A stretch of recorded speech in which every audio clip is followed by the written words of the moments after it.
You're listening to the Big Cast, your source for the latest in financial technology.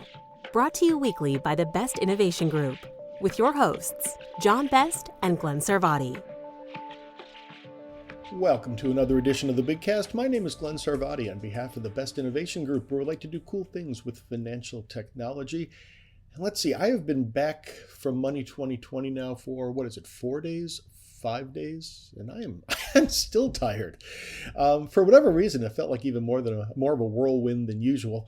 I'm not a after hours party kind of guy usually, but more and more of the kind of networking and the excitement that goes on in terms of sponsored events and things like that seems to be moving outside of the usual 9 to 5 content component, which was also still in full effect. So we'll be sharing some thoughts on that. In particular, interviews with two different representatives. Catherine Murchie, the head of operations for Pays, the digital wallet from Early Warning, who you are probably familiar with as their affiliation with the clearinghouse, and most importantly, the Zelle P2P solution. And I think of that as kind of a little bit of a playbook for the way they're going to market with Pays. And then Alan Osgood, the CEO of one of my favorite startups that I saw there on site called Eisen. So we'll be getting to that in just a second. Want to remind you, you can always find out more about the Best Innovation Group by checking out our website, big-fintech.com. You'll find all kinds of details around our various offerings. Just check those out. Our Innovation Club, the CU Town Hall that we do on Wednesdays is on a little bit of a brief break because the schedule has just been so crazy lately. We'll be back with new sessions of those very soon. If you want to check out the website and ask for an invitation, we'll let you know the next time one of those is going to pop up, probably in late November, early December, I would think.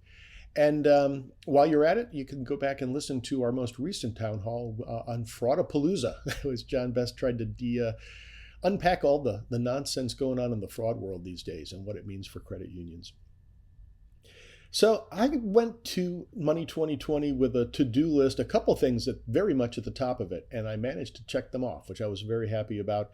Rohit Chopra, the director of the CFPB, was on stage in a fireside chat on Sunday night with Alex Johnson from FinTech Takes, who I think was a great choice because they had a very good, civil, respectful, but also no holds barred, real conversation about the issues and the specifics around the open banking personal data rights rule that the CFPB had finally put out and issued about 4 days before Money 2020. It came out a week ago Tuesday, as a matter of fact, at the end of October. The other thing I really wanted to check out was Pays, which had kind of gone a little bit quiet from my standpoint over the course of the last year or so, and I knew they were going to make a fairly big splash, and we managed to check off both of those. First, let me just share with you a couple of thoughts about Rohit Chopra's appearance. It was nice that he did not just kind of stick to the script. They actually had what seemed to be a truly kind of extemporaneous conversation.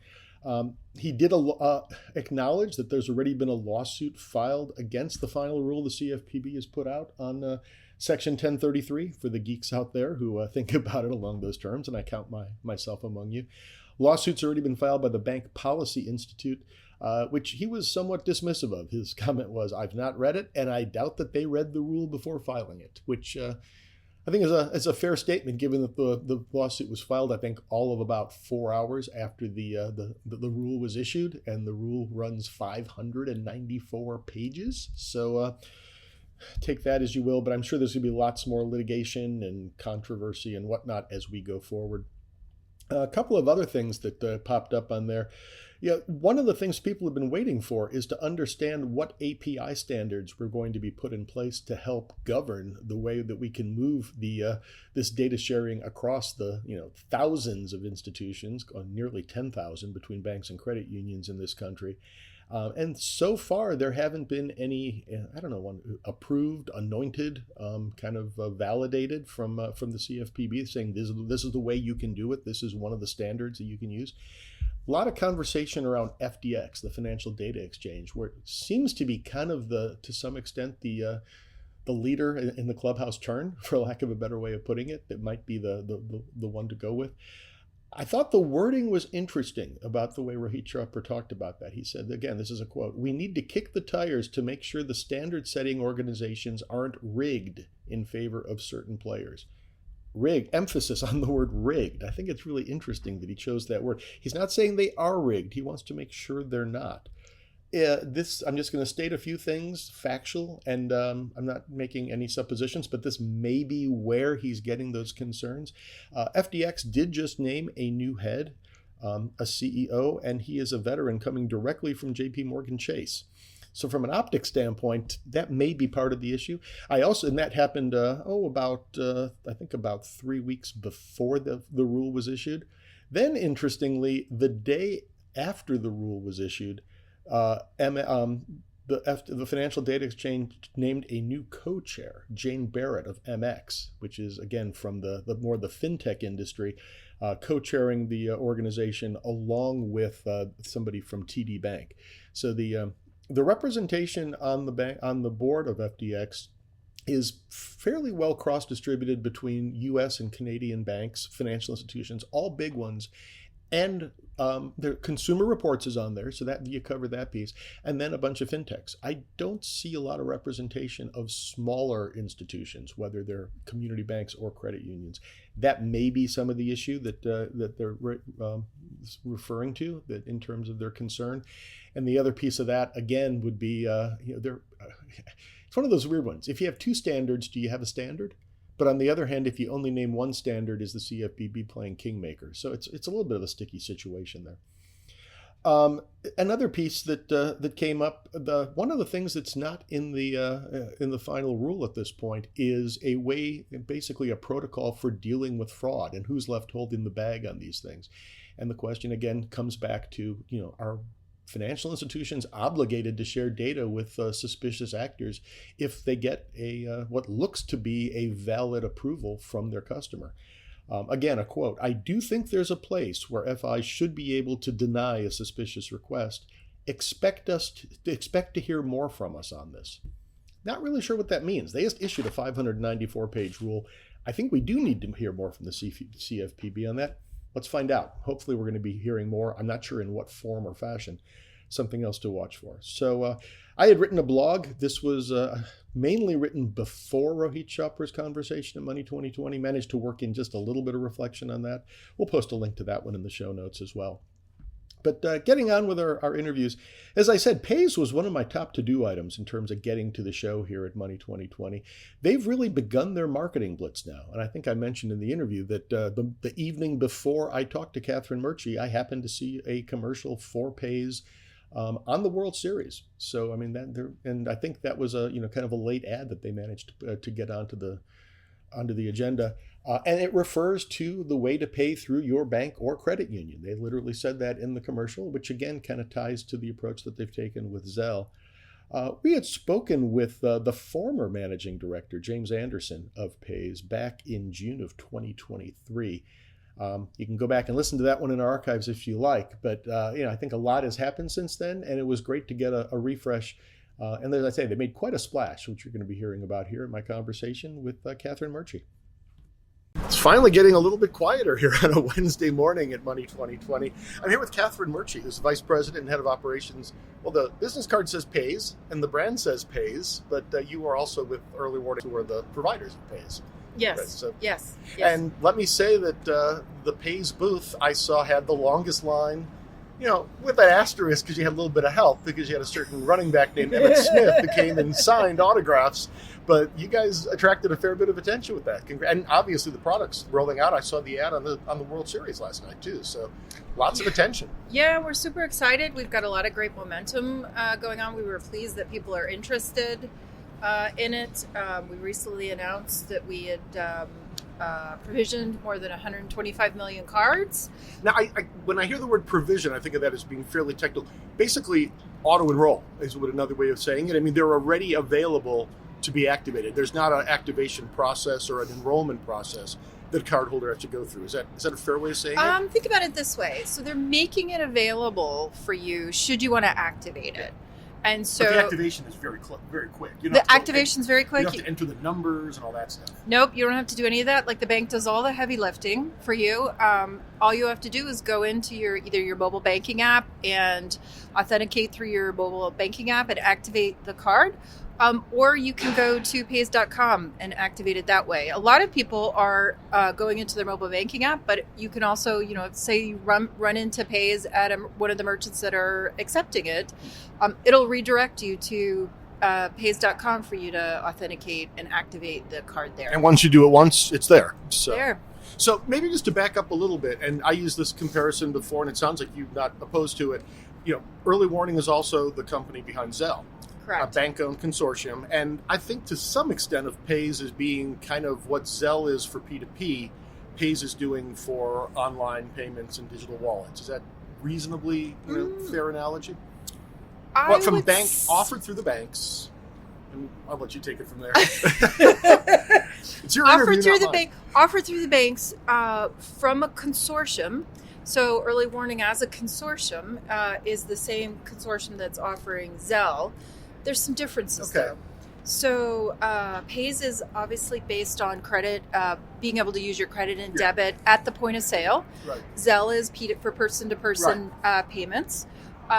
Also, too, the rationale or the genesis for Pays was different than Zelle. So the banks that offer Pays saw a gap in the market, right, around the ability for consumers to be able to get through the checkout line quickly. Mm-hmm. So there are options available in the market today, but not a lot of. But there are people who still aren't making themselves available to it. A lot of people are still going through guest checkout, and so the focus was around providing that convenience through starting with guest checkout, but through the whole checkout process.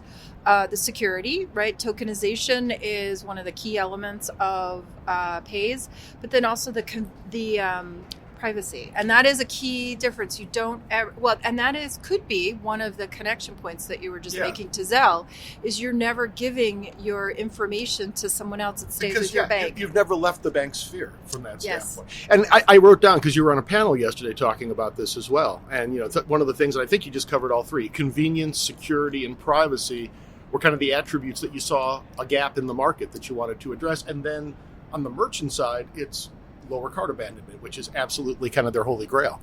Lower cart abandonment, not everybody's availing themselves to the current solutions that are out in the market today, right? And so if you can lower your cart abandonment, it's also a lower cost solution. We don't charge for Pays. We don't charge merchants for Pays. So it's not a solution that...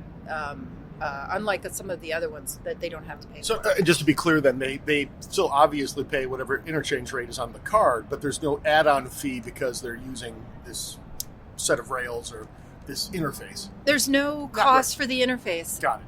Nothing else changed. They're still using the card rails. So everything about the transaction is like they would experience with a transaction, any of the card transactions through the card rails today.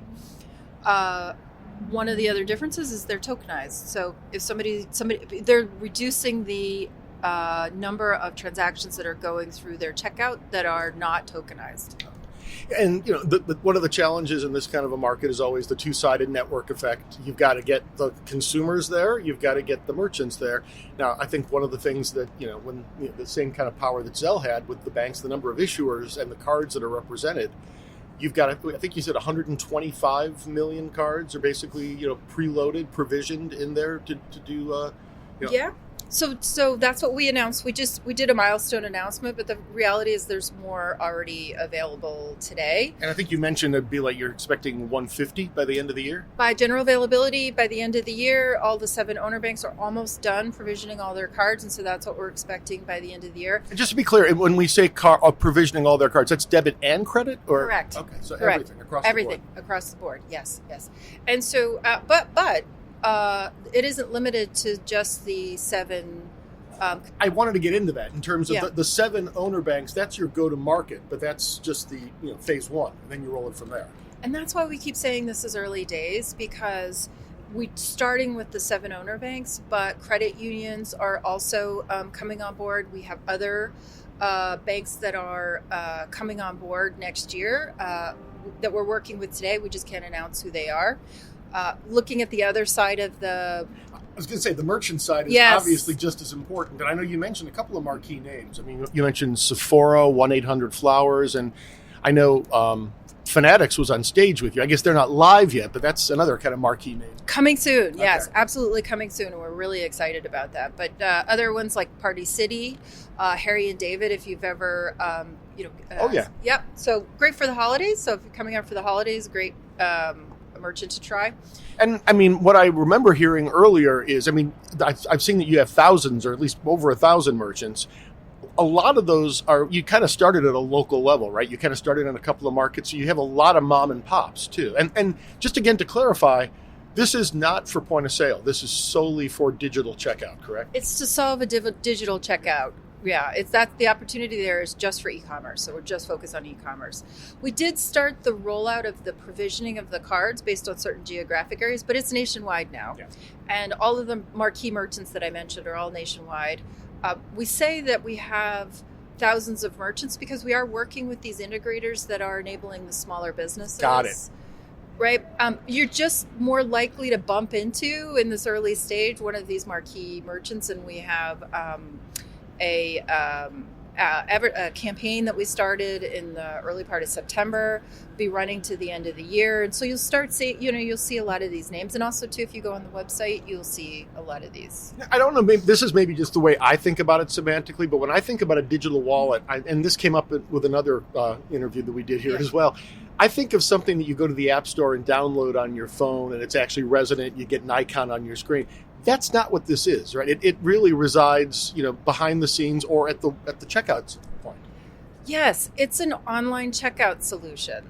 So when we talk about it in terms of a wallet, it's the fact that when you go into the online checkout and you go through the process and you click on the Pays button, a screen will come up and you'll see a list of your cards that are in your wallet. But you don't have to download an app. There's no passwords that you're required to input. And so it's very different from the other solutions that are available in the market today. I mean, the banks are doing a lot of the heavy lifting to get you up and running. Yep. And so that's part of the differentiation. It's part of the convenience, actually. Is there any issue? I mean, the one thing that comes to my mind is, what they call the NASCAR effect when you're at the checkout. I mean, you've got multiple ways, and obviously merchants want to just close the deal. They want, however you want to pay, they want to make sure you can do it. Yes. But the clutter, I mean, obviously you have to have the Pays logo on there. Has that become a resistance point at all? It hasn't, actually. No. So the merchants that we've spoken to are actually really engaged and are interested in adding it. The education and awareness for consumers about why they might want to use it, because there's still a fair number of consumers that are not using those checkout options available today, and they're still going into the guest checkout. Yeah, I have to admit, I do it more often than I probably should. And even if you, and also too, there's a lot of these smaller merchants that you might not have as much experience with. Or reason to keep going back to over and over. So why are you going to bother setting up for recurring payments on somebody you may never visit again? Yes. Part of the, when you talk about the two-sided network, there is another element of it that the banks are very engaged with, which is educating cardholders that they have on what they have, how it's different than what's out there today, and providing them some opportunities or incentives to use it and just try it out. Got it. Yeah. You were on a panel with Abir Bhatia from Wells, who I guess is also on the Wells side, one of the ones responsible for the rollout. I thought he made an interesting point that he doesn't think of other wallets as competition, that there's such an open market out there. I don't know if it's a rising tide lifts all boats or whatever, but it's not a matter of, us versus them. It's just kind of moving the market forward. Is that the way you're thinking about it as well? That's absolutely how we think about it, what he said. It's about providing a solution for those people that are not currently using the solution today. When talking to merchants, they'll tell you that 30% of their customers are using the wallets. That leaves 70% of their other customers that are using something else. And I know that when I go to a merchant, I'm going through the guest checkout. I might be concerned about sharing my information. And so as, kind of personal experience, I can really understand having that solution to be able to use where I don't have to share my personal information. I remember going back to the very early days of rollout. I mean, you mentioned that there are other banks coming on board, but I was on some calls courting credit unions as well. Yes. You mentioned, and I know you can't disclose names, but you do have some credit unions lined up at this point? Absolutely. So as I mentioned, on both sides, we have a queue going into next year. And so again, something like this takes a while to lift up on both sides. And so this past year has been getting the 7 owner banks provision with all of their cards, and then going into next year, you'll see more and more. So you'll hear more and more. And I remember seeing on your, at least on your branding on the web, on your booth, the 7 owner banks. But I guess for symmetry, you've actually got 8 things listed, and one of them is Elan, Correct. which is a piece of U.S. Bank, but they also service portfolios for a lot of other folks. So is that an individual decision then for the individual portfolios that they represent? Correct. Okay. Absolutely correct. So, I mean, and again, I've seen this already with one of my cards. It's the actual card issuer that actually sends the message out to the consumer saying, hey, this is available. It's your time. You can load this in. Yes. So it's about the relationship that you have with your bank. So 80% of people that we polled, we have a pulse report, and you probably heard this over the course of the last few days, trust their financial institution to provide them banking services. And so part of the solution that we have is that you continue to communicate with your bank. The services that the banks provide, they'll continue to provide. Part of that is educating you on what they're providing you for pays.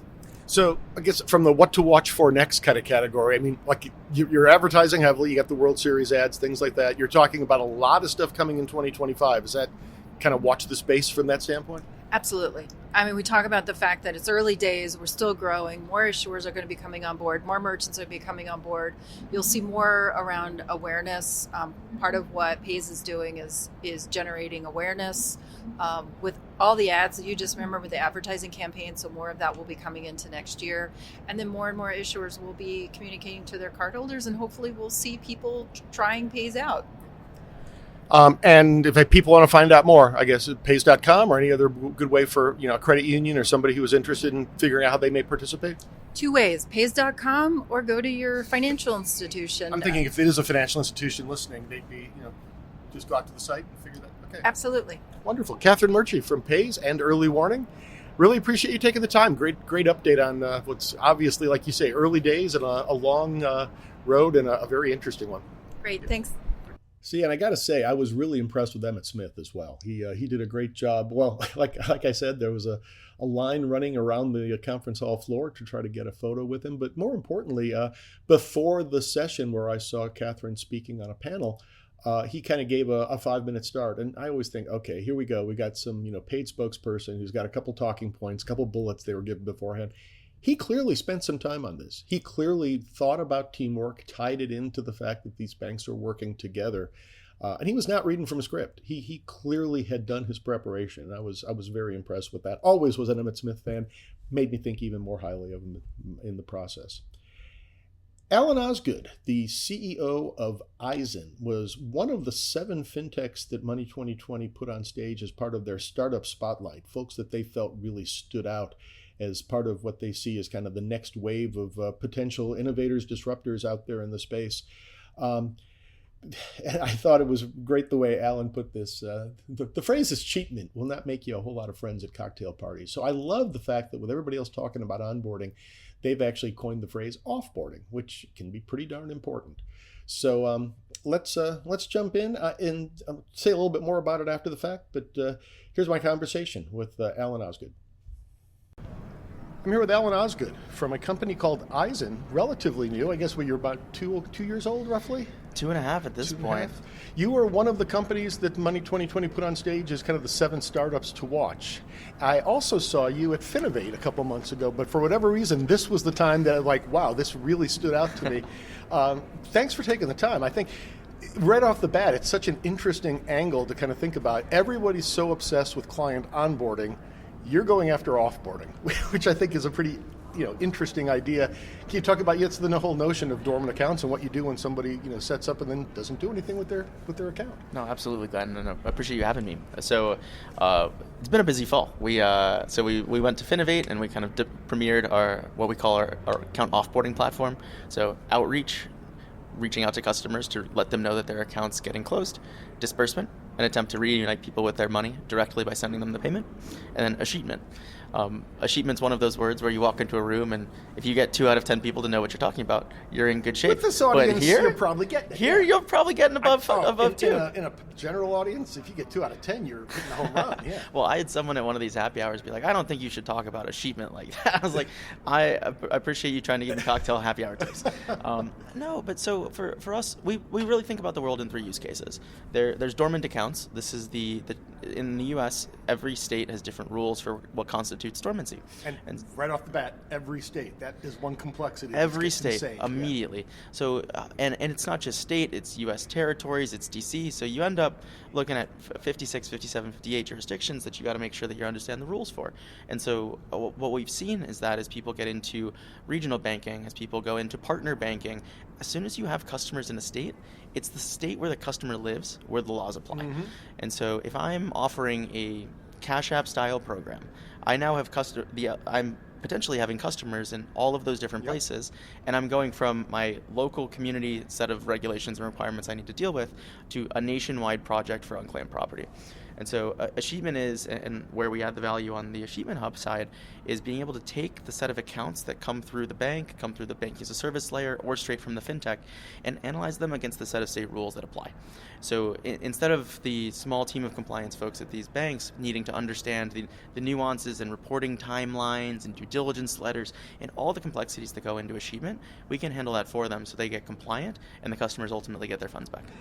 By the time you get to this stage where you're looking at this, is it pretty much a foregone conclusion that it's going to be closed, or is it kind of like a one last chance kind of thing that some of these banks might try one more time to activate? Well, it's certainly the one more chance is what we recommend. And so our outreach hub is designed to send emails periodically when we're headed towards dormancy. So if we now know ahead of time when this account is going to get closed and escheated, we can actually work backwards to create a better customer experience to try to get that person their funds directly first. No one likes to get escheated. And so if we can send you an email reminder 1 month, 3 months, 6 months, 12 months before you're actually going to get escheated, we can actually dramatically increase the redemption rate and claim rate on those funds. And so we've had normally for clients, it's between 20 and 40% of customers reactivate when we set up a 4 email sequence. And what that ultimately does is it keeps money in the hands of the people who need it, as opposed to them now needing to go pick it up from the state government. Which is very, very complex. We were trading conversation earlier that I was involved in a solution. So yeah, I mean, and there's a couple of different outcomes and possible scenarios, and the one that the money winds up in the government, that is absolutely the worst of all, and that's the one you're trying to avoid. It's the worst customer experience. And so when we think about dormant accounts, this is the Chase account that you forgot about, that you haven't logged into in 5 years, probably got escheated and sent to the state. The whole reason that we found this area, so back 2-3 years ago, I listened to a podcast off of you mentioned Planet Money? NPR's Planet Money. They did an episode called The Sheet Show, and this was when it really emotionally sunk in. I'd known logically that this was a problem legally, like there were regulations for this, but I didn't have the emotional connection until I heard the episode called The Sheet Show. Talked about a guy named Walter Schramm who in the 1990s was doing some Italian import-export business with his family, and Amazon came onto the scene and just started eating his lunch. And so instead of getting bitter, he decided to buy the stock. Pretty pragmatic and capitalist view. And he took the Warren Buffett style of investing, of just don't log in, don't be tempted to sell it. Set it and forget it. You believe in the company, just don't tempt yourself. Turns out that works well, except for achievement law.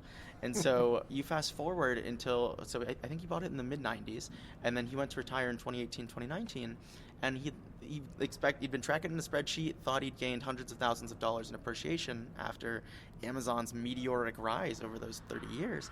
But turns out he'd gotten escheated from his E-Trade account in 2008. And I was actually sitting next to another analyst when you were giving that story on stage, and he leaned over and said, but can't he still get that money back from the state? And I thought, no, they liquidated the position at the time that they escheated. So, yeah, he got some gains, but he lost the vast majority of that run. I think he got $6,000-$7,000 is what the state of Delaware thinks they owe him, and he thinks it's in the hundreds of thousands. And wow. The sad thing is everybody followed the letter of the law. Walter not knowing the law and getting impacted by it, I think, is really where we saw the kind of the heartbreaking moment here. And so escheatment is a process designed to reunite people with their money through the state. And for the mass majority, I think there's $70-80 billion that the states are holding. But when we think about what is the best customer experience, while that system might work for some folks, for the mass majority of people, it's an inefficient way to do this. Yeah. And so where we really focus and we really resonate is, and we talked about use cases earlier, for dormant accounts, if we know what's coming up, let's remind that person, let's give them a chance to claim their money or reactivate their account. Keep it there. Makes sense. Any contact there allows you to keep it open. But the other two use cases are slightly different. And so dormant accounts, you can reactivate, you can keep open your Bank of America, your Chase account. Another big kind of a big business line for us has been wind downs. So we're seeing whether it's winding down a business line, you stop offering a promotional savings account at one of these banks, you're working with a Synapse or similar style thing. You mentioned, I mean, that's a totally different thing, but you're helping unite people with their money, and I don't think you can go into too much detail, but one of the Synapse kind of downstream banks, right? Yeah, and the challenging part is you have small team staff banks who have been using leveraging technology to offer the services. Now the services don't work, and they're left to scramble to figure out, how do I take all of these customers and get the money back to them? And so where we've really been able to plug in and help some of these banks go through these programs is we're not a reconciliation company, so we can't determine who is owed what. Yeah, someone's got to tell you the amount. Once you tell me the amount, I can send a check, I can send a digital disbursement, I can send a bank transfer and get that money back to that person. And ultimately, these things don't always complete. If those don't actually get paid out, then we'll go through and take that bank through the escheatment process. So whether we can get them funds back to the customer directly and disperse them, or sheet them back to the state, ultimately those funds are getting back to that customer. So that's interesting. So you don't just avoid, I mean, obviously you do everything you can to avoid escheatment, but if you get to that stage, you actually manage that process as well. Yep, so we'll go through and do the compliance and the paperwork here. So escheatment at its core has 3 or 4 steps. The first is identifying which accounts are dormant according to which state rules. The second is sending due diligence letters. Most states have a threshold when you need to actually send them a physical letter. This is the last attempt contact that we were talking about. You actually have to send them a notice, and if they respond, reissue them the funds. And then the third is reporting and remitting. Okay. So each different state has different timelines and instructions on how to report things, when to report things, how to remit things, and all this stuff ends up with this transfer of both information and money to the states. And so then they'll hold that in custody, and should that person come back and claim it, they're able to. But ultimately, we see a lot of these things end up going unclaimed. Yeah. And so the state will hold them in perpetuity indefinitely until they are claimed by someone the state deems to be accurate. But the amount of information and compliance and headache required here, it's just unmanageable for some of these small banks to handle.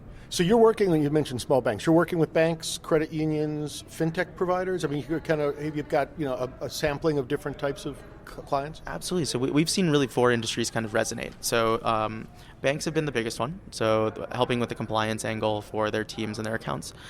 Credit unions, the member shares, and some additional complexities there.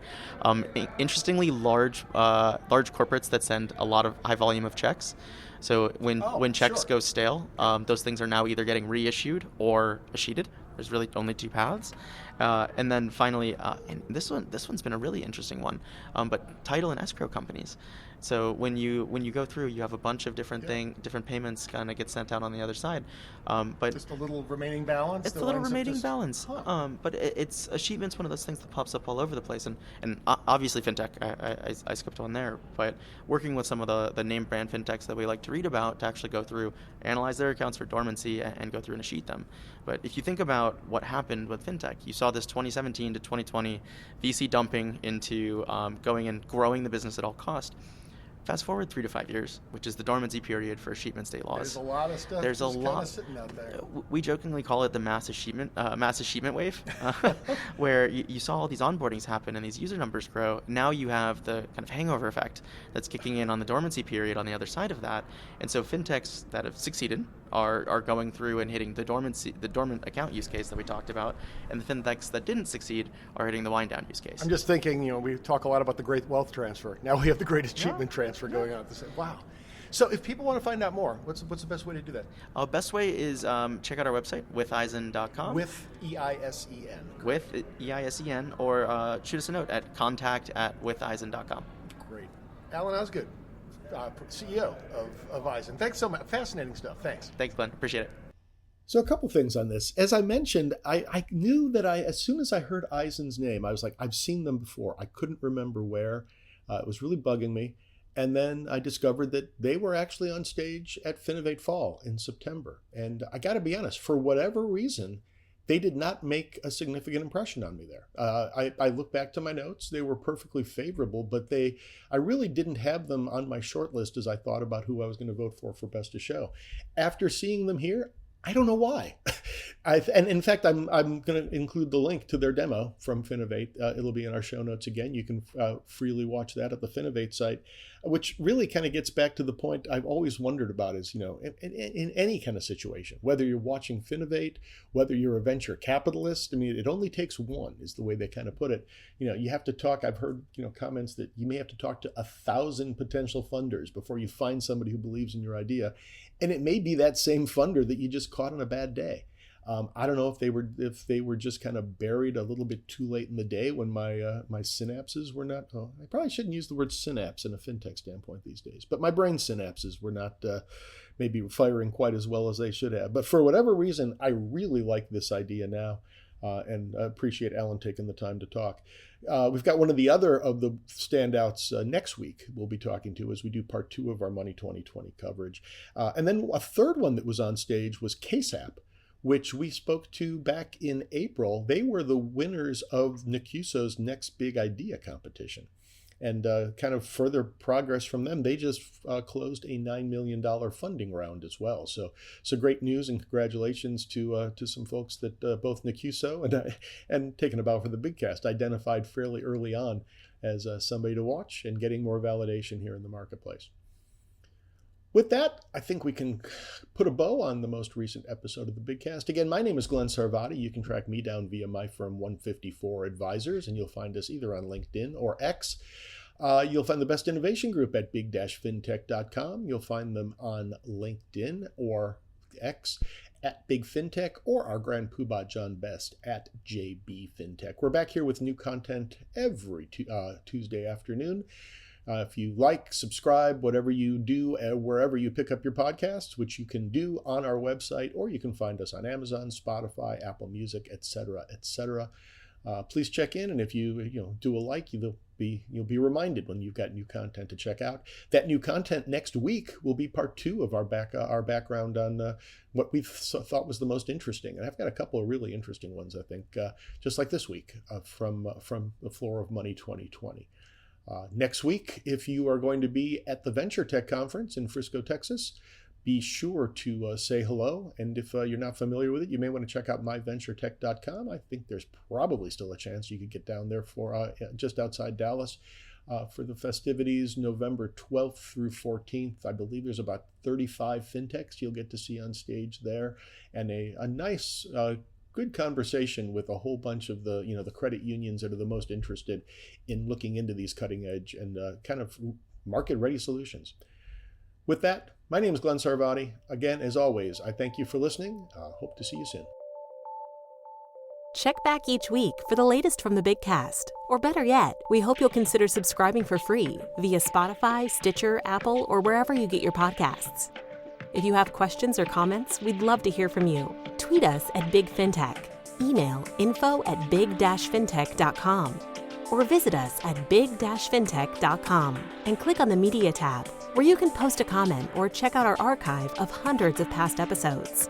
See you next week.